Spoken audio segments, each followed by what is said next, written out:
Hello, viewers, and welcome to another episode of the Torchbearer series. I am your host, Ekemini Basi, and anchoring this episode with me are Joy Oyagiri and Jasmine Osai. As part of the celebrations of NDDC at 25, we have the rare privilege of speaking to an eminent personality, an influencer in the Niger Delta. She's an influential stakeholder, a renowned environmental and human rights activist, Madam Ann Kio Briggs. Good afternoon, ma'am. Good afternoon. It's a privilege. Thank you for having me. Thank you, ma'am. Please, ma'am, you've been known all over the world as an activist. We know you as an influencer and a go-getter. Please, can you tell us more about yourself? About myself.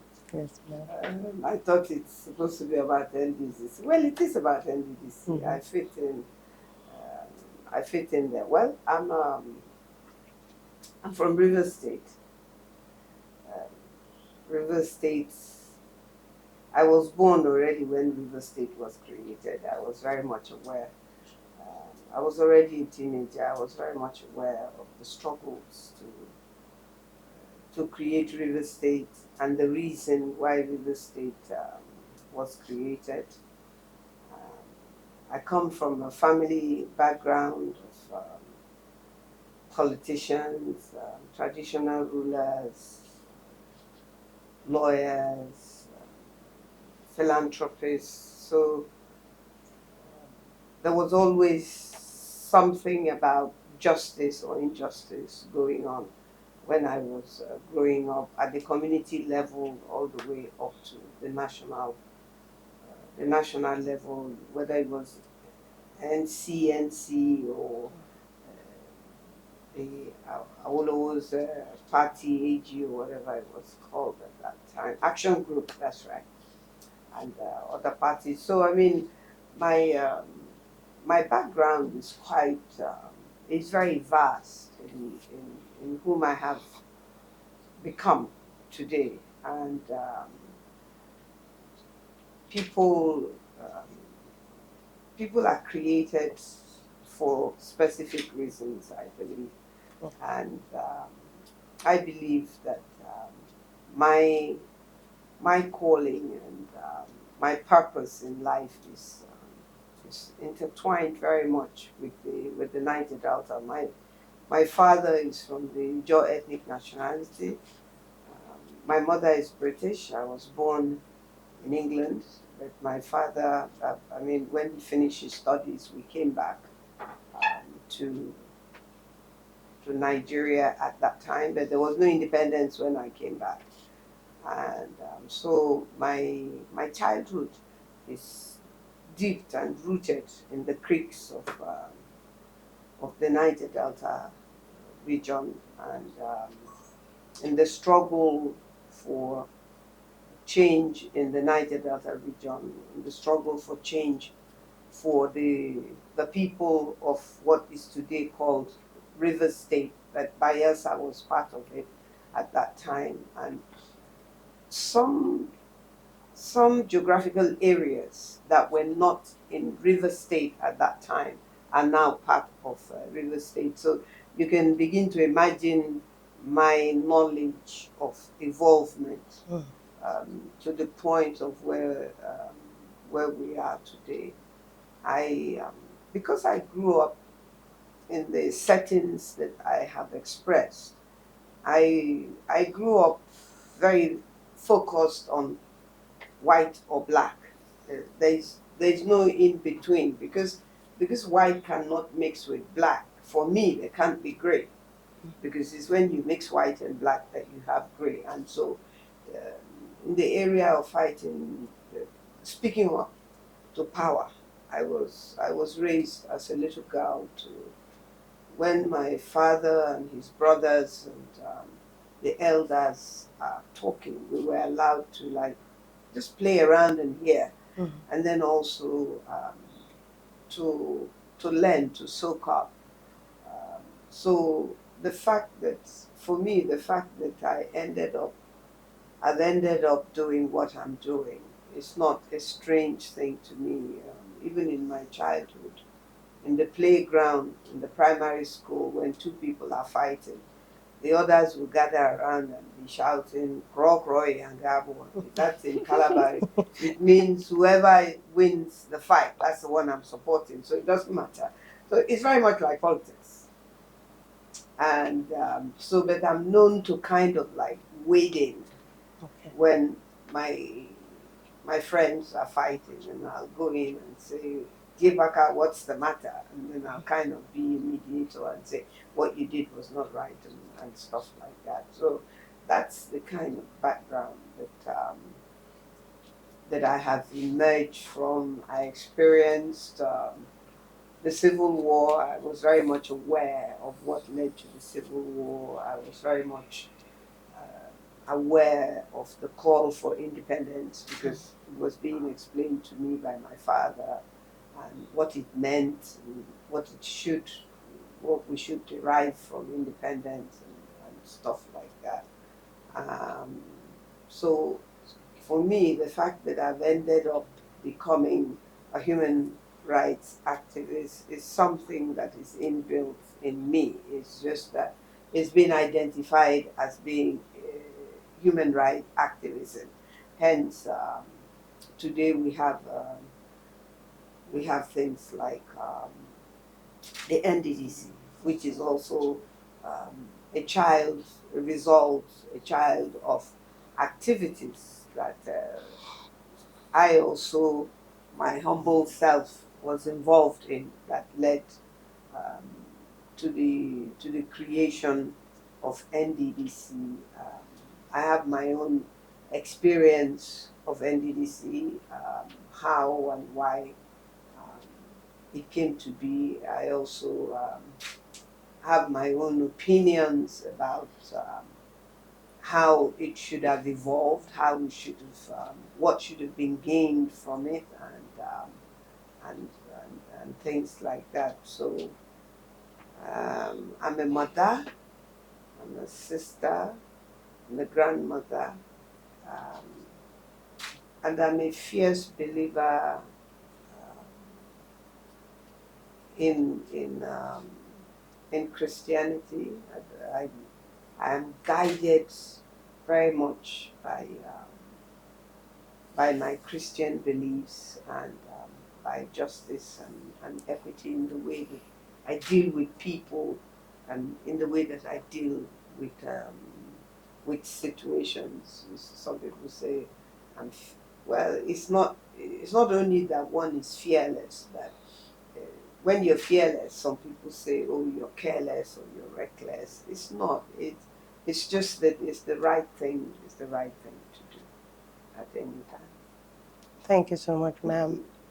Okay, from your response, we have heard that you kind of derive a passion for advocating for people from your background and all of that. What really drives this passion and resilience from you? Mm, there's this saying that you can't give what you don't have. Whether it's a glass of water, if it's not yours, or if if it's not available to you, you can't give it to somebody even if they're thirsty.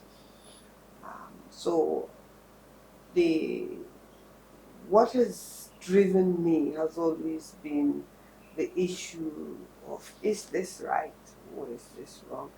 And for me, it's not whom is involved in the right or the wrong. It's what I believe to be right or wrong. Like, I'm driven by what I wouldn't want somebody else to do to me. Then I won't want them. I mean, I won't do it to them. And so therefore I perhaps end up minding other people's business. But then because everybody has a right to speak and express oneself, then I don't see myself as a busybody if if I'm standing up for what is right. Most of the time when I stand up for what is right, it's not for my own benefit. Of course, justifiably, if something is good, if there's a good road between Port Harcourt and, let's say, your community, and you have to go from Port Harcourt to your community, and the road is good, everybody benefits. Even the people who don't own cars benefit, even if they're going in public transport or they're going by other means of transportation. So, doing what is right, I describe it almost as being selfish, because you're doing what is right. And even if 100 people benefit, you're still doing what is right, and 100 people are benefiting. And even if it is only you, I would say to my people sometimes when we're discussing, I say, hey, look, I mean, if you say don't speak for Niger Delta, because I'm not the only Niger Delta person, I will agree, I will accept that. But guess what? I will continue to speak. Why? Because I'm still a Niger Delta person. If you say don't speak for Ijaw, for instance, which is my ethnic nationality, I will speak because I'm Ijaw. So if don't speak for River State, I will speak because I'm River State. So at the end of the day, I have a right to speak for myself. So if I don't have right to speak for any other person or people or region or whatever, I will still be speaking, because I have to speak for myself. But it's the unacceptable um, pain, if you like, of being quiet when there is something wrong for any reason whatsoever. People say that evil thrives when people who are good refuse to say anything.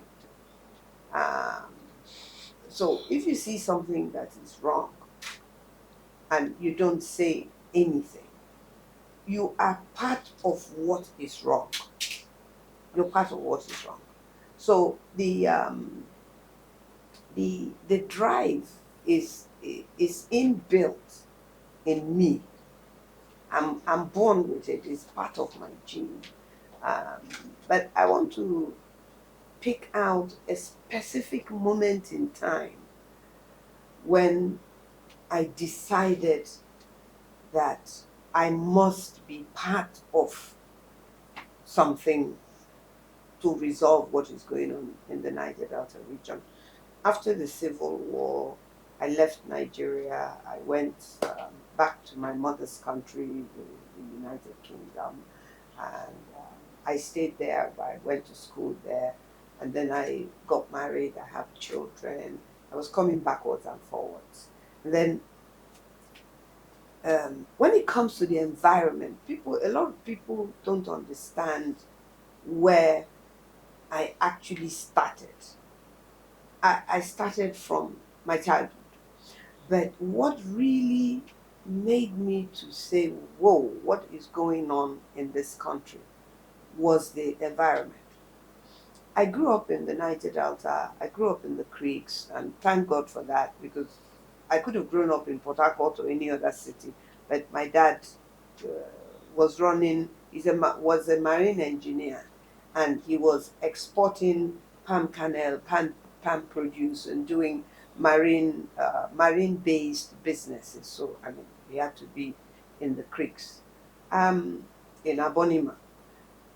And the Civil War was part of it, but Adakaboro was a very critical part of it. I was like about 12 years old when Adakaboro exploded from the creeks.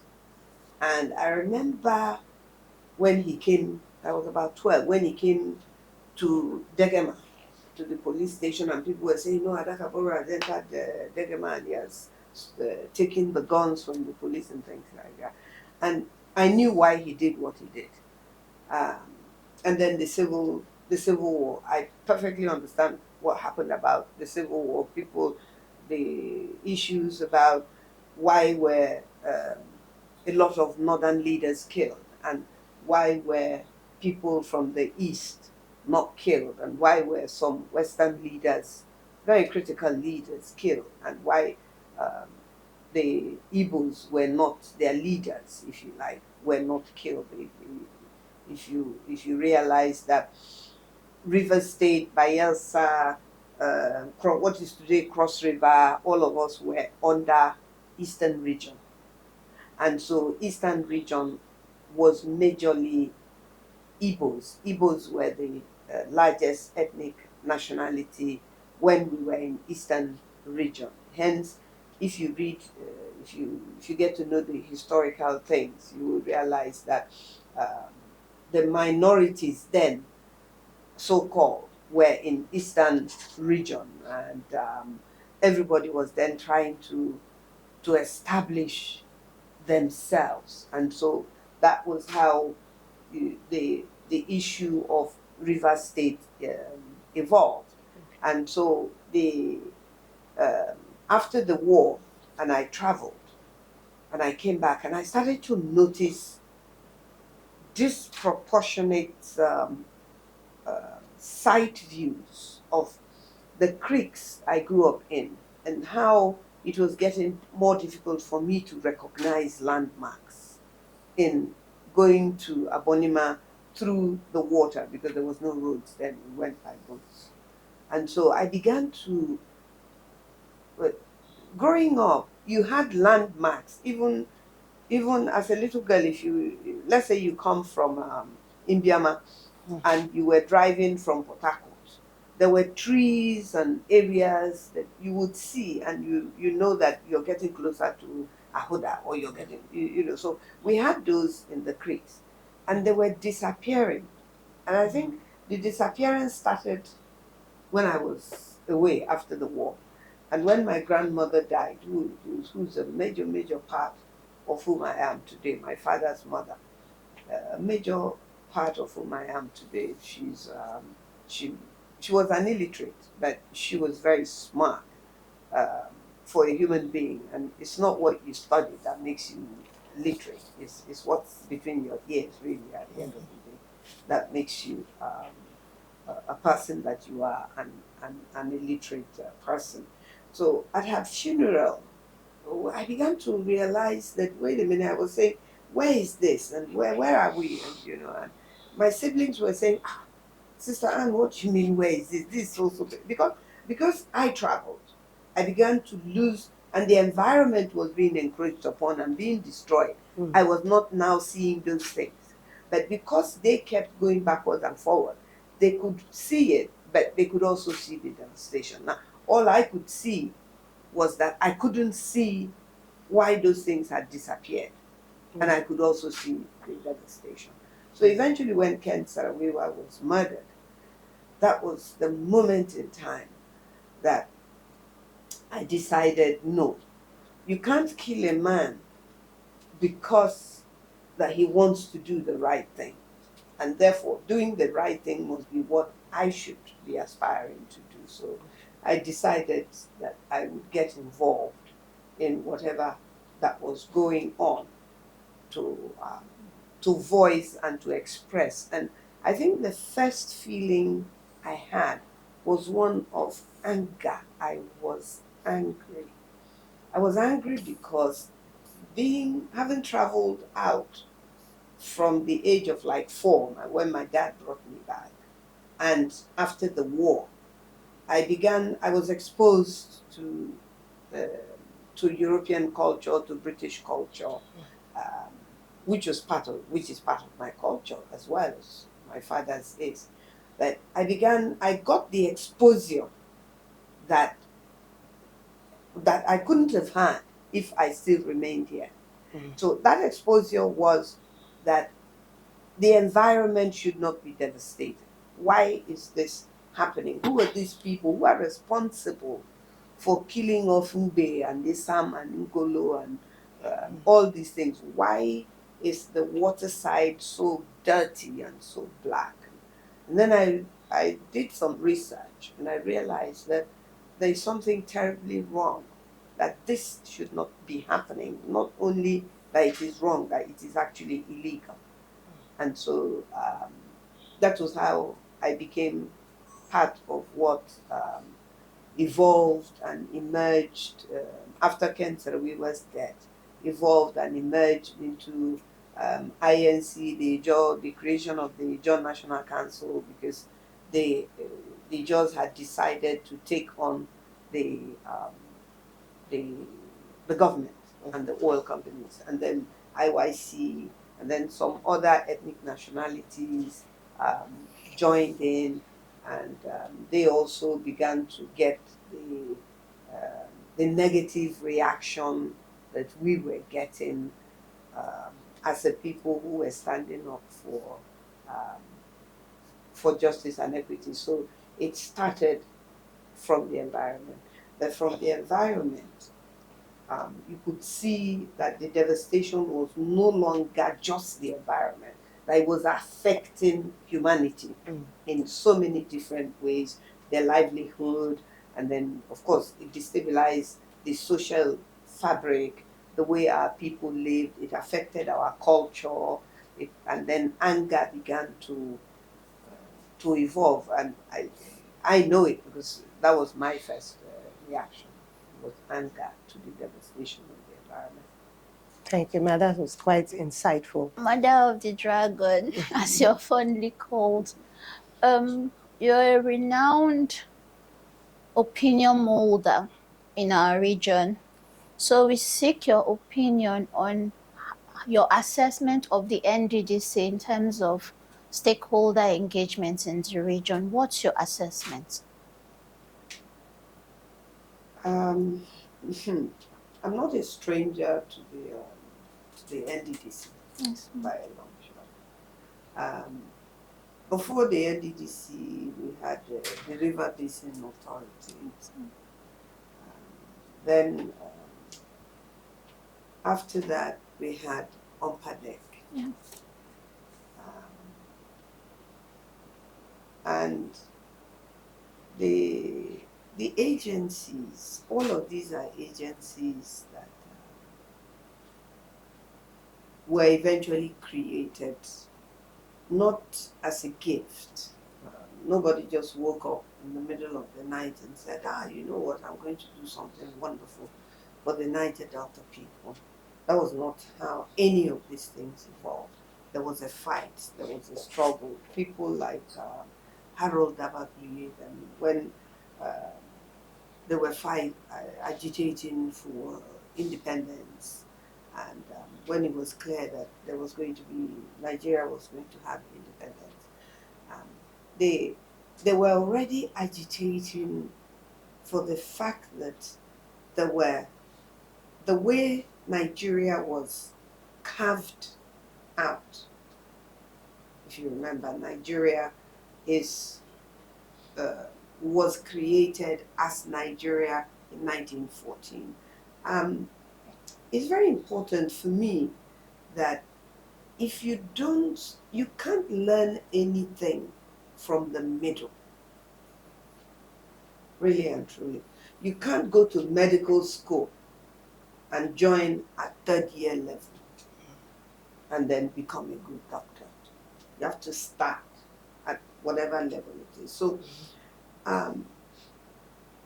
the changes, because we need changes, drastic changes, effective changes. Before we can have those changes, if we refuse to, first of all, understand why these changes must be had, then it becomes very difficult to get those changes. But from my experience and my exposure and my interaction, that's my position.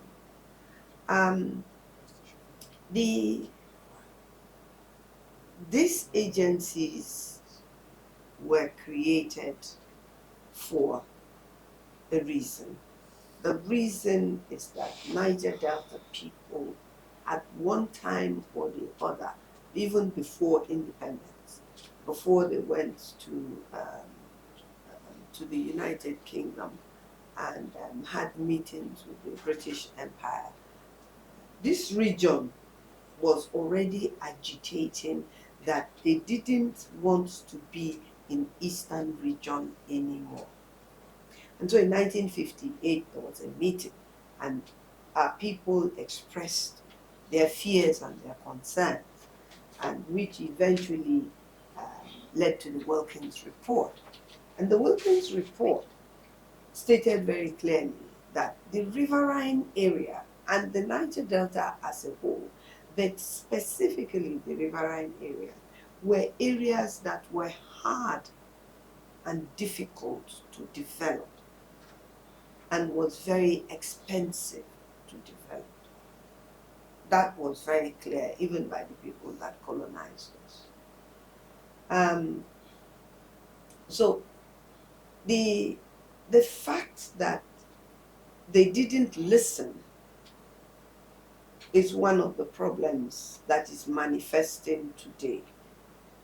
Now, the issue of creation of these agencies, as I put it, these agencies are always created when we have agitated to the point of where they can no longer pretend that we are not agitating, and that is because they are beginning. By they, I mean people in government, whether at that time it was the British colonial government or whether it was a then independent Nigerian government. So the creation of Umpadek, for instance, Umpadek is oil producing areas. It's made up of oil producing areas. NDDC is Niger Delta Development Commission. Yes.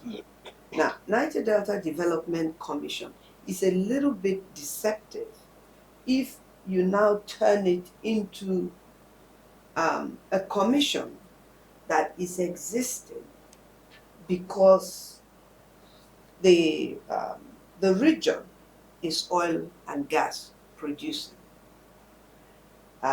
It becomes a little bit confusing when you leave the original agency that you have abandoned over the years, i.e. Umpadek, the River Basin Authority. If you leave those behind and keep creating new ones by just doing the same thing and giving it a different name, it's meant to do the same. The three of them are meant to do more or less the same thing, just a little bit changes here and there. But you change the name as if like, first of all, we gave them River Basin Authority, then we gave them Umpadek, then we gave them NDDC, and yet what is there to show for it? And again, that's where my frustration comes in, and I express it by agitating and by getting angry. People say, but you have to be diplomatic and you have to take your passion out of what you're doing. I can't and I won't, because it is my passion for the injustice that is driving my agitation for justice. So I don't see how I can take out my passion, because if I take out my passion, it's like saying petrol is finished in your car, but continue driving it and don't buy petrol. That's, for me, that's how it feels like. So the fact that today we have NDDC, left to me alone, I would have, and I was a lone voice at some time. You know, when you're doing something with a lot of people, democracy says that the majority have their say, have their way, and then the minority will have their say. I think that's not the right way to get justice and equity. Because just because the minority have had their say and the majority must or will have their way, like recently Rivers State state of emergency, where the National Assembly now did a voice vote, and and then got what they wanted does not necessarily make it right, because that's not even the right way to do it. So when you do something the wrong way, what you're going to get is a wrong answer.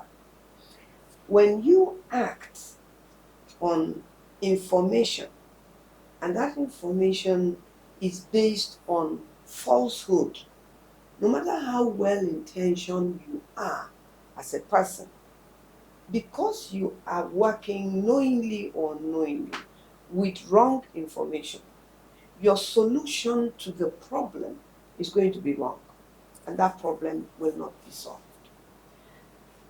It's the same thing with what we have today, NDDC. There was a reason why NDDC was created, and there are documents to sustain the NDDC and how to run the NDDC. Now, if you say NDDC, you brought Niger Delta into it. And at that time, I spoke up as well. And I said, if you say this is NDDC, and you bring people who are not within the NDDC, which is like the South-South zone politically, or the Niger Delta region geographically, it takes away the reason for everybody. Because, for instance, Imo and Abia and Ondo are oil producing. They are bringing, even if it's a cup that they are bringing something from their land, which is oil. And then maybe Akwa Ibom is bringing more, but they are still bringing. Now, when you do that, you give it that name. It sounds good, but it can never achieve what it is meant to achieve properly. If you say oil producing communities development fund, or the development commission, or oil producing states, or oil producing regions, then it is okay, because you have Ondo, who is from the southwest, and then you have Imo and Abia, who is from the southeast. But now, when you join everybody together, whether we recognize it or not, the intention is very clearly, to me, not to bring justice and equity, but to bring confusion to the people that produce oil and gas. Because then there is this, we leave the core of what we're supposed to be doing with the commission, and begin to wonder who is really part of NDDC and who is not really part of NDDC. And that's why I always say that Obasanjo did that for a purpose. And they always, and when I say they, very clearly, I mean federal government. Federal government will always do what is right for federal government, irrespective of the fact that we're all Nigerians. It's not all of us that are in government. And so the ones that are in government will constantly do the best for their own people. And my position on issues to do with states, we have 36, and ethnic nationalities, we have many, and local governments, we have many, and geopolitical zones, we have 6, and states, we have 36. But there is a section of Nigeria that has more states than another section of Nigeria. Now, we have 36 states, Federal Capital Territory, 774 local government areas. 774. Local government areas. Yes. And the North has 419 out of those local governments. And the South southeast, southwest, and south has whatever is left over, 300 and something. We receive allocation, one by state. They share to all the 36 states. And it's only 4 that are major oil producing out of the 36 states. So now you're sharing to everybody. So people who are not producing a drop of oil are getting that allocation. And they are getting the allocation first by state and second by local government. And they have more local government. So whether you like it or not, when they share by state, the North is getting 19. The people, which is the South, that are producing this thing that the North is getting 19, are getting 17. It begins to breed discontent. Then you share by local government. Kano, you take Kano as an example. Kano is 44 local government areas. You take Bayelsa. Bayelsa is 8 local government areas. So now, Bayelsa is producing oil and gas. Kano is getting 44 of what Bayelsa is producing. And Bayelsa is getting 8 of what Bayelsa is producing. So it breeds anger and frustration. And when nobody is listening to the cause of that, then agitation starts. So that was how agitation, the so-called agitation that, not so-called agitation, but the so-called answer that Obasanjo gave to the agitation that he inherited from Abacha. Because Abacha was alive when we started agitation for resource control. And then he died, and Obasanjo inherited it, and it continued. And Obasanjo eventually, I will never forget, because I was here in the Ngome House in Rivers State when Obasanjo came to talk to the youths of the Niger Delta, Oruntu Douglas, who is now dead, Nimo Bassi, so many young activists. But I mean, I think myself and Inimo were older than the rest of them, but I came to join even the younger ones a bit later than when they started. But I will never forget, in that hall where the meeting was held, where microphone was being dragged, even from Obasanjo. He was a president, but Oronto and Asari and all of us were shouting him down and stuff like that. And so eventually the NDDC was created. Now, NDDC, the creation of NDDC and the NDDC, whether NDDC as an agency has done right, or has achieved or has not achieved well, you will have to consider a lot of things before you can genuinely, honestly make those positions. And me, I don't know how to. I mean, I choose not to lie. It doesn't matter who is involved. I choose not to lie. NDDC, from its inception, was denied the funding that it was supposed to have. The government started owing NDDC from the first month. They couldn't pay up. The oil companies, everybody was supposed to pay. And so NDDC was now seen as and used as an ATM by politics and by politicians. Because politicians were choosing the people who will head NDDC.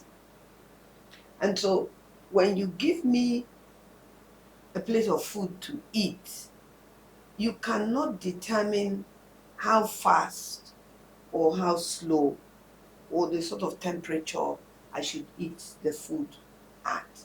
And so that's how NDDC has evolved. So even when I go on air and people say, oh, but you have NDDC, what have you done with the 13%? I feel offended. I feel offended because you want me to defend my reaction to the evil you're doing to me. Why are you allocating money to NDDC that you're not paying? Why is NDDC is Niger Delta? Why are non-Niger Delta people in NDDC? Why are they the contractors? Why are they involved in working with the NDDC to produce to the Niger Delta people what NDDC is? NDDC is not a development agency as it is called. NDDC is an intervention agency. There's a difference between intervention and development. So when you say NDDC is getting this amount of money, is it just on paper? Because that's what it is. NDDC's money is on paper most of the time. NDDC has never been given its payment on time or at full. The government is still owing NDDC. So up to a very large extent, I defend the failures or inabilities of NDDC. And then up to another point, I don't. Because NDDC itself, if it is doing what it is meant to do, then it doesn't matter which political party appoints you into position in NDDC. You are in NDDC, if you're a staff of NDDC, you are in NDDC because you are from oil producing area. And everybody who works in NDDC should not be a contract staff. What is the meaning of contract staffing? So these are some of the places where the management of NDDC have not been able to stand up for their rights. Because if you're made the managing director of NDDC, you're being appointed the managing director because you're from Niger Delta. That's why. Yes. If you're being made the chairman, it means you're from Niger Delta. That's why. And so, even if people come and apply to do supplies or to do whatever, the first question that the NDDC management should be asking, is there somebody from Niger Delta that can do this job? In my opinion, federal character, or whatever it is called, should not play in NDDC. It's not a ministry of the Federal Republic of Nigeria. It is an agency that is created by government for the Niger Delta people and the region. And so NDDC scholarship should not go to anybody that is not from the Niger Delta. That's my opinion. And those are my defenses for, if you like, for the difficult position the management of NDDC finds itself constantly in. But having said that, it does not give an excuse for every 4 years or whatever the tenure is that we're still being asked as a people, okay, you have NDDC, what have you done with it? It's a question that Niger Delta people should ask, and we should get an answer. today we have the South-South Development Commission. Now, there is a difference between the two, the South-South Development Commission and the Niger Delta Development Commission. There is a difference, and I will explain that difference to you, because I was in the 2014 National Conference, where the Development Commission for the Northwest or Northeast, where Boko Haram and all those people, where they took the Chibok girls. Not East. Okay, it was in that national conference that the southern delegates proposed a development commission. We proposed a development commission just for the Northeast. But as usual in Nigeria, when you create something for one person, everybody wants their own creation of that. So the two are not the same.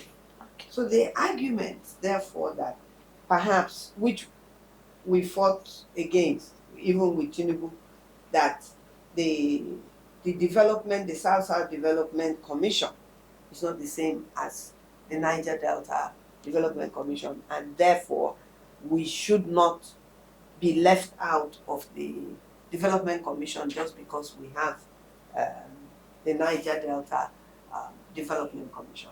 But all Niger Delta people, people who are working in the commission, people who are not working in the commission, everybody has a right to make sure that they understand why the NDDC, as it is called, is created, why they didn't keep UNPADEC, and why NDDC must continue, why it cannot be submerged into either the Ministry of Niger Delta or the South-South Development Commission. So, I mean, for me, that's the view I have of the Niger Delta Development Commission, and it has been through so many hands that it's not whether it's Ann Kio that is there, or Timi Alaibe or Samo Boku. It's not. It is, are we delivering what we are meant to deliver to the region? That should be the question. Okay. Thank you, ma'am. Okay, thank you very much, Ma. I think when we started this interview, you mentioned how the creek changed. And as an environmentalist, what would you recommend NGDC as a strategy to make sure that the Niger Delta is environmentally secure? If I remember correctly, the document that created the Niger Delta, the NDDC Commission, I believe that environment, its involvement, its intervention in the environment is a key part of it. Because without the environment, I really don't see the existence of any agency or any body. I don't. So the NDDC should do a lot more for the environment. It should be involved in the process of speaking up for the environment and making demands on the government for the environment, because a lot of the problem that the NDDC takes on when it comes to youth and when it comes to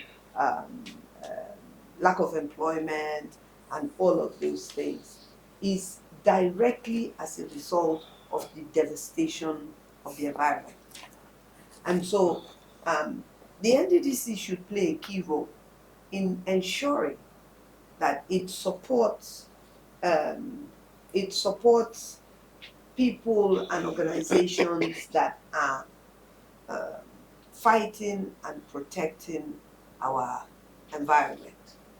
And it should be, I think I've said that, it should be in the forefront of lifting these things up to government, up to federal government, and say and actually be able to have a yearly report on its view on the environment.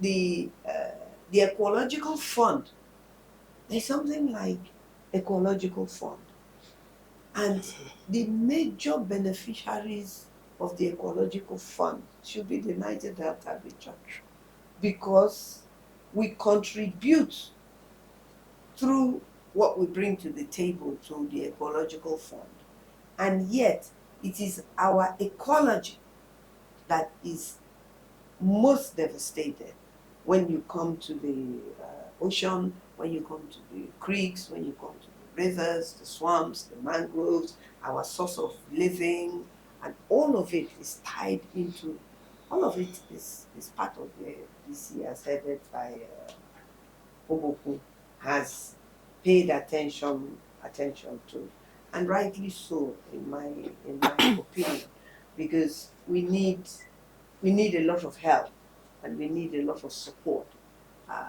in that area, because the agency should be able to access funding that the government has already said it is entitled to.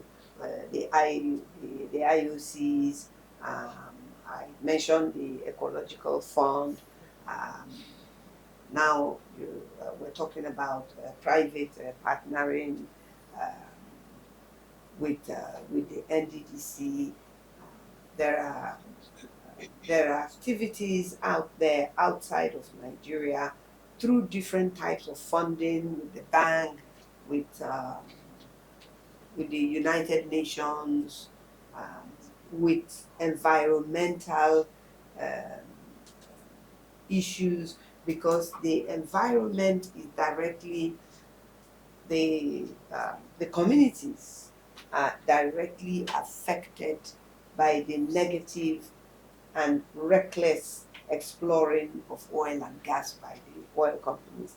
And the oil companies themselves should also be within the people that are classified as private, public, or private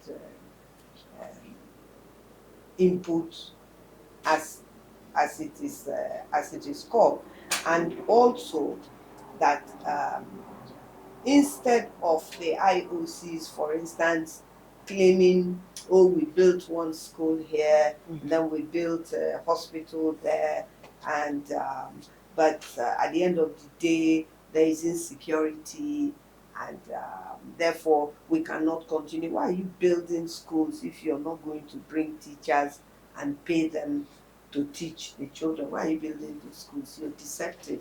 Why are you building schools for children? And I mean, like, when you talk about private partnering, basic education is free. It is paid. Nigeria receives money so that primary school children don't have to pay a kobo to go to school. It's free of charge. And what is even more frustrating is that in the Niger Delta, our resources alone is enough for primary, secondary school, first degree, masters. We have the money that anybody who is prepared to read and get an education or skills, whatever they want to get so that their life will be better from where it is today, is their right. Why? Because we have the money. But we're not able to achieve it, in my opinion, because we're sharing what we have with other people. And so it is, for me, it is critical. It has reached a critical point that NDDC should make it a responsibility, because it actually has the rights anyway for them to approach private entrepreneurs, partnership members, banks, to indulge in helping the NDDC to help the member states and member communities of, and not everybody is part of NDDC.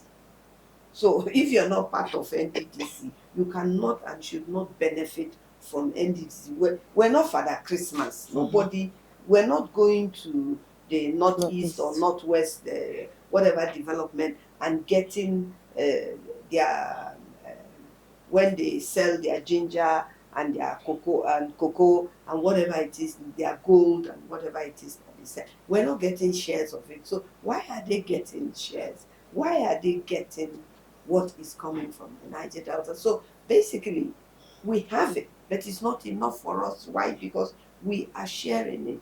It's foolish for a mother to cook in her home, and when the food is done, she now says they should go and call all the neighbors' children first, let them eat, and then whatever is remaining, her children can eat it. Yeah. That is what is happening to the Niger Delta region, and I don't believe by any means that that is the right thing for Nigeria to do to us. It's unfair and it is unjust, but Nigeria has been used to being spoon-fed with the resources of the Niger Delta, that I think Nigeria will not survive without the resources of the Niger Delta, because they are too lazy to even exploit and explore what is in their own states. Zamfara is exporting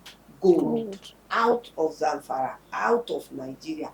Every night they are taking gold out. Everybody knows it. But we cannot even touch what is in our land without being called thieves, without being called all sorts of names. I do not consider Niger Delta people who access the resources on their land. I don't call them thieves. I call them people who are looking for a way in which they must survive. And the aim of every human being, all of you that are here, including me, is to aim to be alive, not just to survive, to live. Yes. And we cannot live without using and utilizing what God has blessed us with. If we make bad use of it, that's our business, and we can't blame anybody else. Yeah. But when we are not allowed to make use of it, now that's why you see the agitation in the Niger Delta region, that you see the destruction of the environment have done damage to the livelihood of our people, and they may never recover from the damage of the environment. Thank you, Ma. You've elucidated a lot of things that we had planned to ask you. But one critical one that you need to tell us is, you know that the NDGC, one of our core mandate is empowering the women and youth. Now, in your assessment again, how do you think we have fared? And secondly, what improvements do you think can be done in that regard?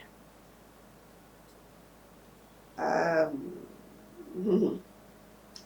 is this saying all over the world, that if you empower the woman, you empower a community. If you empower the woman, you empower the nation.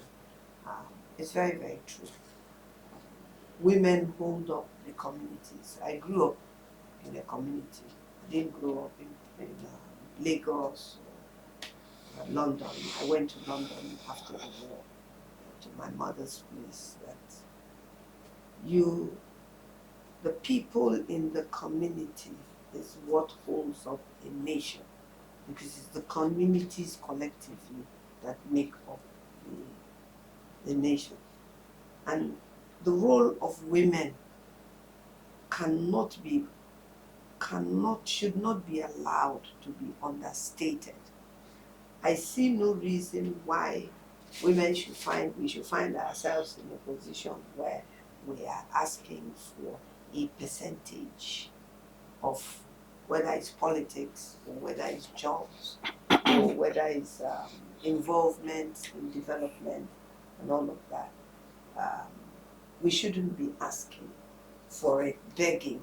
We should be in a position to take it. If we qualify, we should be able to take it. Neither the government or agencies or ministries or states, nobody has been able to do enough so far, including NDC or any other agency for that matter, that can make me say that I will score them even 30%. Doesn't matter who, whether it's federal government, whether it's NDC, they have not come up to that level. I have tried to be involved when I'm called upon, or when I know that I have to speak up for women.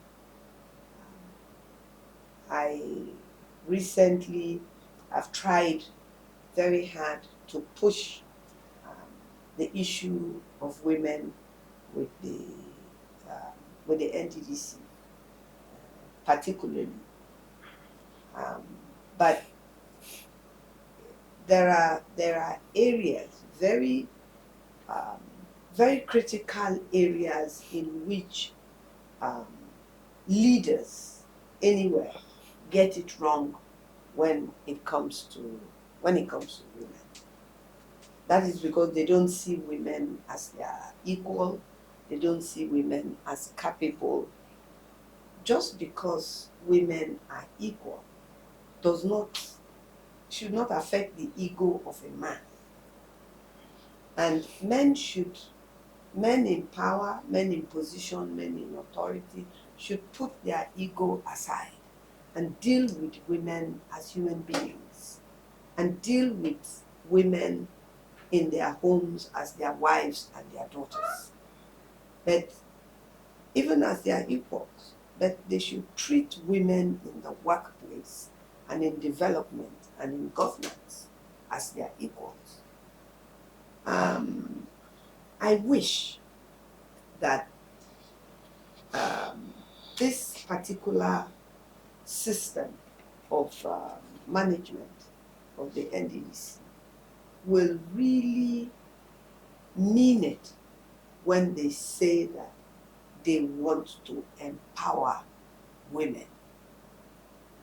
If they just say it because it's the right thing to say at the time, eventually they will fail like every other system has failed. It's not difficult to work with women or empower women. Anywhere you go, there are women in the system, whether it's in banking, no matter how few we are, whether it's in banking, whether it's in government, whether it's in NDDC or any place like that. But before you can achieve investing and bringing women into the mainstream of anything, but this about NDDC is 25 years. And so if we're looking at NDDC at 25, take 25 from your age. Take 25 from your age and your age. You can begin to see how far back women are. Yes. The only times women have been at the level of MD, I don't think we've ever even had an acting chairman of the NDDC as a woman. Ibim chairman, was she chairman? She was MD. She was MD. So That's what I'm saying. Because there is MD and then there is chairman. yeah. So when it comes to women, they make them acting. In NDDC, for instance, Why? Why can a woman not be picked and appointed as an MD in NDDC? Why? Difficult. Why acting? You know, so when a man is there, he should make sure that, you see, involving women is not a favor. It's not a favor. And the more we allow this to seem as if when women are involved in politics or the benefits of politics, i.e. creation of all these agencies, you put women on equal footing with men, is also not a favor that is being done.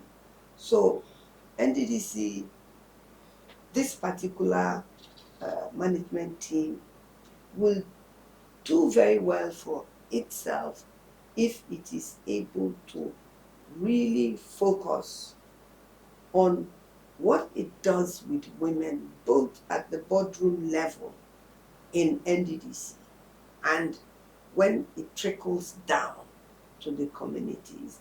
What is it really, even today, that the NDDC can say that it has done for women in the communities? What can it say that it has done for women? When they give out jobs, how many women can we see visibly that have these jobs that they've given out and that has been delivered? For me, our people are unable to, I hear things like, oh, when you give and the Niger Delta people a job to do, they sell the jobs. They sell the jobs because the system is set up in a way that our people are impoverished. And the banks don't help because there is no synergy between NDDC and the banks.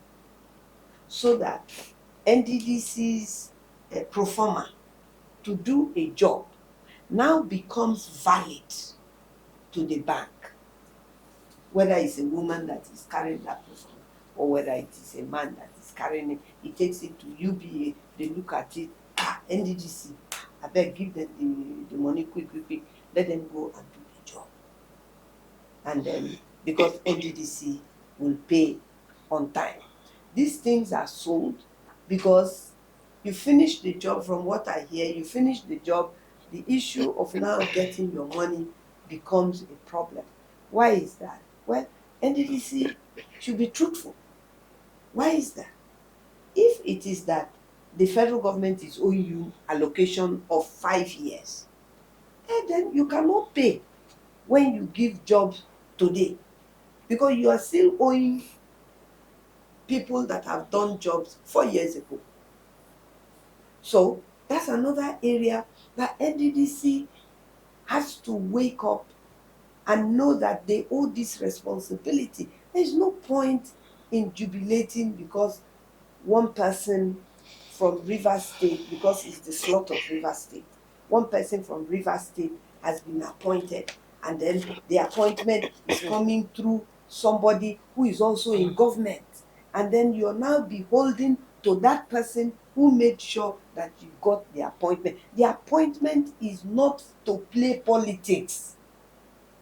The money of NDDC is not to play politics. It's not to compensate. Appointment in NDDC is not to compensate somebody who has run for National Assembly and has failed, or for somebody who they have said, step down, let Ann Kio go and become a House of Rep member, and then we will put you in NDDC. No, why are you trading with people's lives and their future with your political career? Why? Politics is not a source of income. Politics is a service. Serving in NDDC It's a service. The MD, the chairman, the finance, whatever, the procurement, all of those people are giving a service of knowledge that they already have. You're giving it to yourself and you're giving it to your people, not giving it to political party. And so we have, look, if we want to fix something, if somebody has a sore and you want that sore to heal, you don't pour water on it and bandage it. You clean it. You put antiseptic on it. You maybe put antibiotics on it so that it doesn't become infected. So when an agency like NDDC exists, it is what we have fought for and gotten. We must protect it. And the way to protect it is not to be beholden to one political party or one political party leader or one president or one governor or one anything. No. Yet people will help people to get somewhere. Yes. Everybody helps somebody. I help people, people help me. But I'm not going to give my soul to you because you help me. Especially when you're now using the people's resources. NDDC is a place where people go and they are allocated raw money when they want to run for politics. Everybody knows it. Few people don't know it, maybe because you're working there, that's why you don't know it. We that are outside, we see it and we know it. It shouldn't be like that. People have fought and died for the reasons why NDDC was created. NDDC was not created so that somebody can get money to go and become governor. No. If you want to become governor, go and tell the people what you can do for them. And use your own money. Our waters,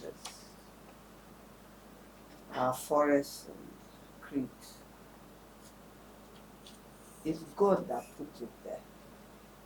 It's nature, if you like. But God knows, for us, some of us who believe, God knows how much hydrocarbon, oil, gas, gold, diamond, everything that He has put there. And because of that,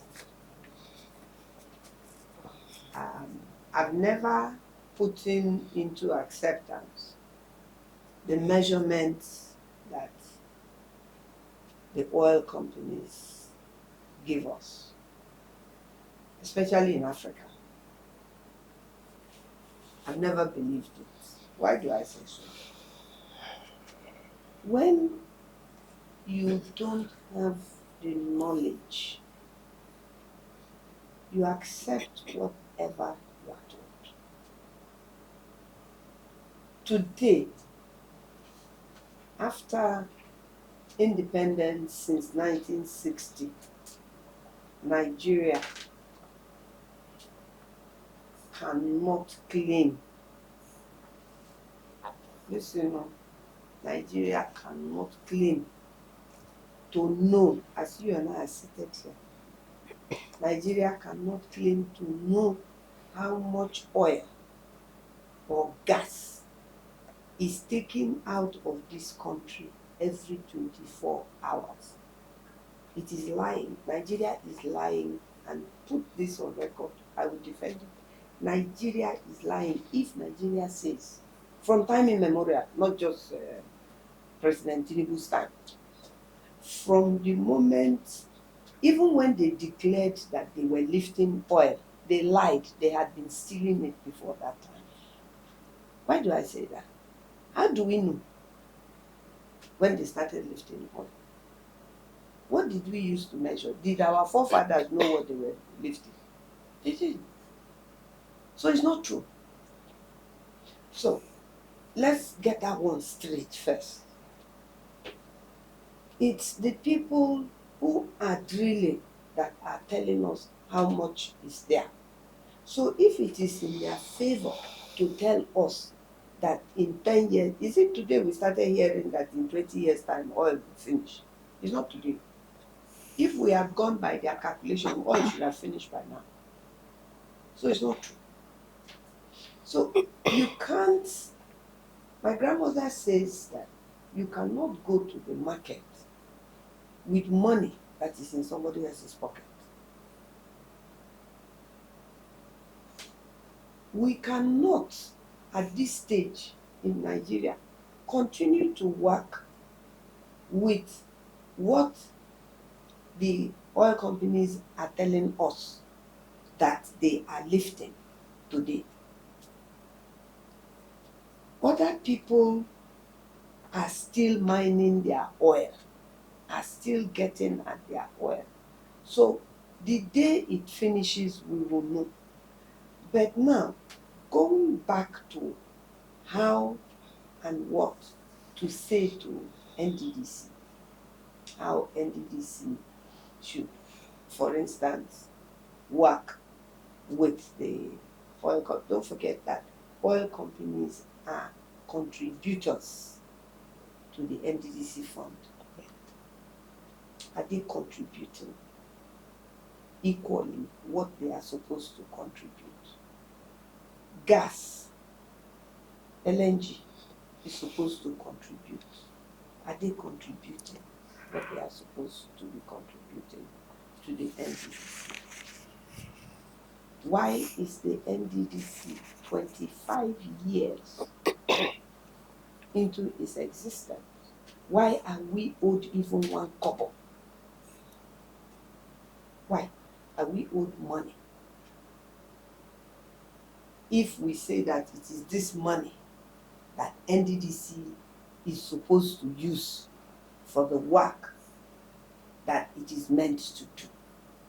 So if NDDC is supposed to use this money to do these things for the Niger Delta region, and you're owing NDDC, what are you doing to the Niger Delta people? What are you doing to us?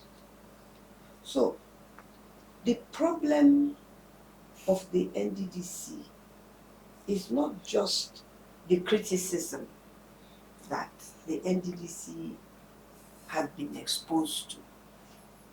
It is also the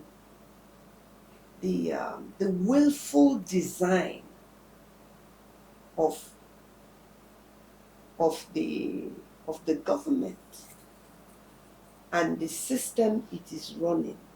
It is now that we are fully getting exposed to the idea that we were given independence and yet we're not independent. We are seeing it blatantly with what is happening in the Sahel region. The Sahel region, when you read their story, is even worse than what happened to us. The Sahel region now got up and said, enough is enough. We're not taking this anymore. And once they saw what the Sahel region did, what did they do? The Western world, they began to knock our heads together, which is their way of doing things from time immemorial. And we, at independence, have taken in that way of running government. And that's why we fail.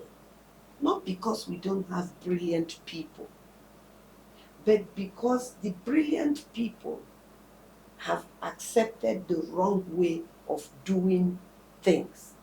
And so I'm using the Sahel to warn us ahead of time, because the Sahel took them by surprise. But whatever the West Africa may do in the future may not take them by surprise if we have the right people to do this work for us, so that we can have the best out of what is ours. Right now, what we have done since and what we seem to be prepared to continue to do is to continue to point out what we know that is wrong. we must start not trying, we must start correcting that wrong.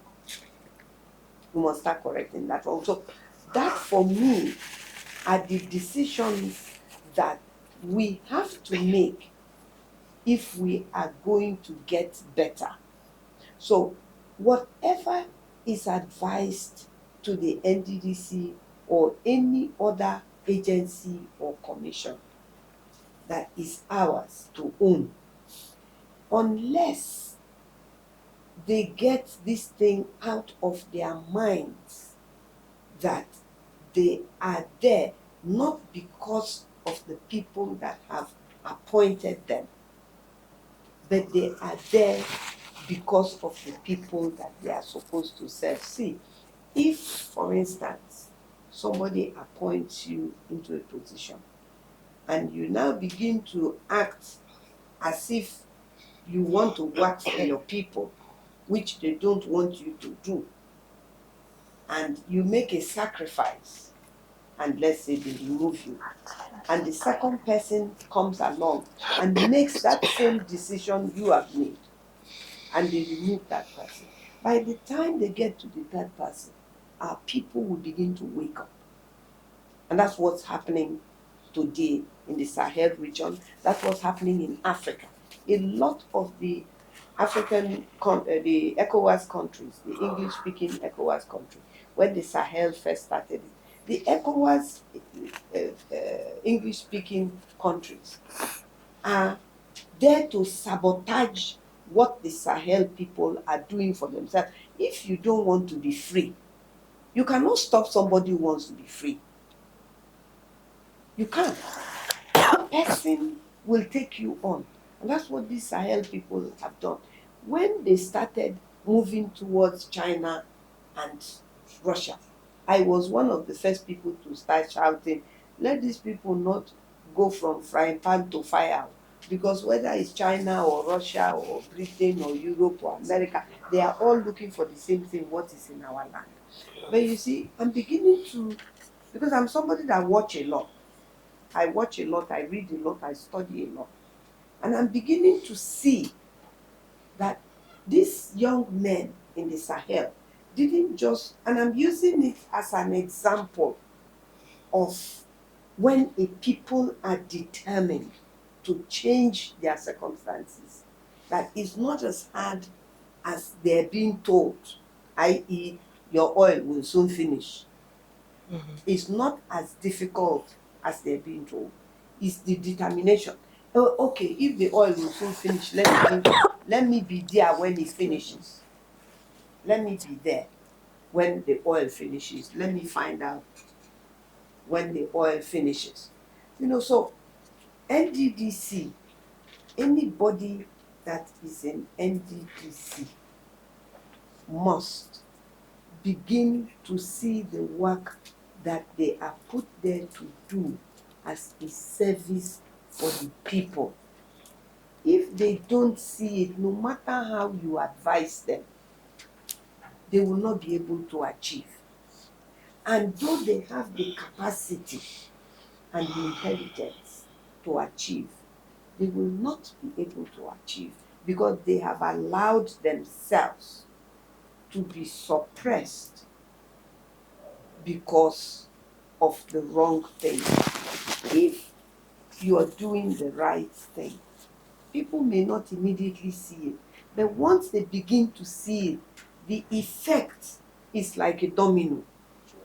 The next person years old today, we must first of all be grateful to God that the NDDC is still there, because there has been attempts over the years to get rid of the NDDC, and I think holding back the fund of the NDDC is part of that attempt to frustrate the people, so that the people will then see the NDDC as the source of their frustration up to a point. So we're grateful and happy that despite its wrongs and its rights, its failures and its successes, that the NDDC is still there. But the NDDC has a lot more to do for the region. Every tenure, every group, other group of people come along. The NDDC, the management itself, has the documentation to see the faults of the NDDC and to actually look back and see where they have gone wrong or people before them have gone wrong, and what do they do to correct it. What is their legacy? Every person that comes, this management that is there now, whenever their tenure is coming to an end, they should be able to begin to see what legacies they have inputted into what they found. Like the present MD now is doing different things that are obvious. How is he going to make sure that as he's leaving, whenever it is his turn to leave, how is it that those legacies are going to remain in the NDDC, and the persons and people coming up are going to make those legacies that they've put down to be better? But they must remember that the NDDC does not belong to them. I don't care who is the MD, I don't care who is the chairman. It does not belong to them. It belongs to the people of the Niger Delta who have paid with their blood. In this case, funnily enough, Samobuku happens to be one of the persons, after somebody like Timi Alaibe and people like Will Sinero, that is actually someone who grew from the agitation that